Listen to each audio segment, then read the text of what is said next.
রসিদ ছাড়াই যাত্রীদের কাছ থেকে টাকা আদায়ের প্রতিবাদ করায় রাজশাহী বিশ্ববিদ্যালয়ের এক ছাত্রকে মারধরের অভিযোগ উঠেছে পদ্মা এক্সপ্রেস ট্রেনের টিটির বিরুদ্ধে।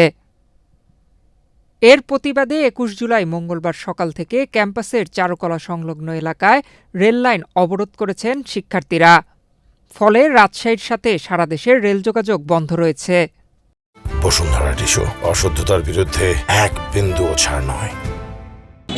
আপনারা জানেন আমাদের গত রাত্রে 1টা-2টার দিকে আমাদের রাজশাহী বিশ্ববিদ্যালয়ের আইন বিভাগের একজন শিক্ষার্থী ঢাকা থেকে আসছিলেন এবং তার সাথে ট্রেনের টিটিদের এবং বাকবিতণ্ডা এবং তাকে আহত করে।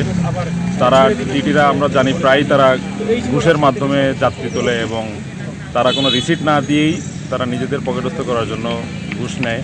সেটার প্রতিবাদ করার জন্য একজন সাধারণ শিক্ষার্থীকে যে আহত করা হয় সেটার প্রতিবাদে আমরা আজকে রেললাইন অবরোধ করেছি এবং আমরা রেল প্রশাসনের কাছে দাবি জানিয়েছি অবিলম্বে যেই টিটি তাকে মেরেছে সুমন নাম, তাকে আইনের আওতায় আনতে হবে।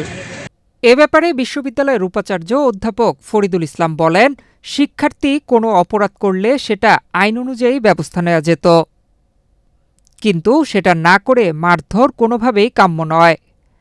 এজন্য অবশ্যই জবাবদিহি করতে হবে। ভুক্তভোগী ফোরকান উদ্দিনের অভিযোগ, ২০ জুলাই সোমবার রাতে তিনি ঢাকা থেকে পদ্মা এক্সপ্রেস ট্রেনে রাজশাহী ফিরছিলেন। এ সময় লক্ষ্য করেন টিটি রসিদ ছাড়াই যাত্রীদের কাছ থেকে ভাড়া আদায় করছেন।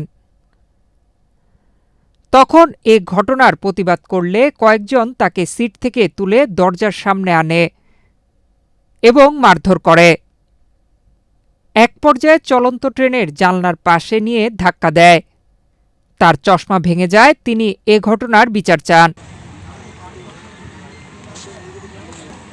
এ ঘটনায় প্রতিবাদ জানিয়েছেন রাকসু নেতৃবৃন্দ। অভিযুক্ত টিটিকে চাকরিচ্যুত করাসহ ৪ দফা দাবি জানানো হয়েছে। আপনারা দেখবেন যে এই ধরনের ঘটনা কিন্তু প্রতিনিয়ত ট্রেনে ঘটতেছে। তো এই অন্যায়ের আসলে শেষ হওয়া দরকার এবং আমরা প্রায় সময় দেখি যে আমাদের বিশ্ববিদ্যালয়ের শিক্ষার্থীদেরকে নানাভাবে হেনস্থা করা হয়। তারই প্রেক্ষিতে আজকে 4টি দাবি দেওয়া হয়েছে। প্রথম যে দাবি, যে অভিযুক্ত টিটি সুমন নাম, তাকে সকলের সামনে উপস্থিত করতে হবে এবং তার জবাবদিহি নিয়ে আসতে হবে।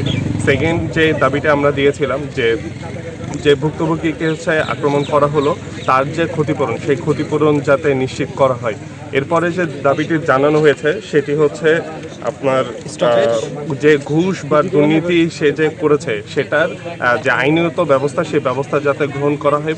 চতুর্থ, যে এই যে রাজশাহী বিশ্ববিদ্যালয়ের শিক্ষার্থীদের সাথে নিয়মিত যে অন্যায় হয়ে যাচ্ছে, এরই প্রেক্ষিতে আমাদের বিশ্ববিদ্যালয়ে যে স্টেশন রয়েছে, ইতিপূর্বে আমরা একাধিকবার দাবি জানিয়েছি কিন্তু তারা এখানে কোনো আমলে নেয়নি।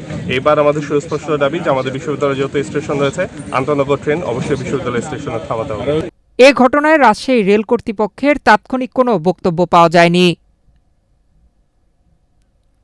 নয়ন বিশ্বাস, বাংলাদেশ প্রতিদিন।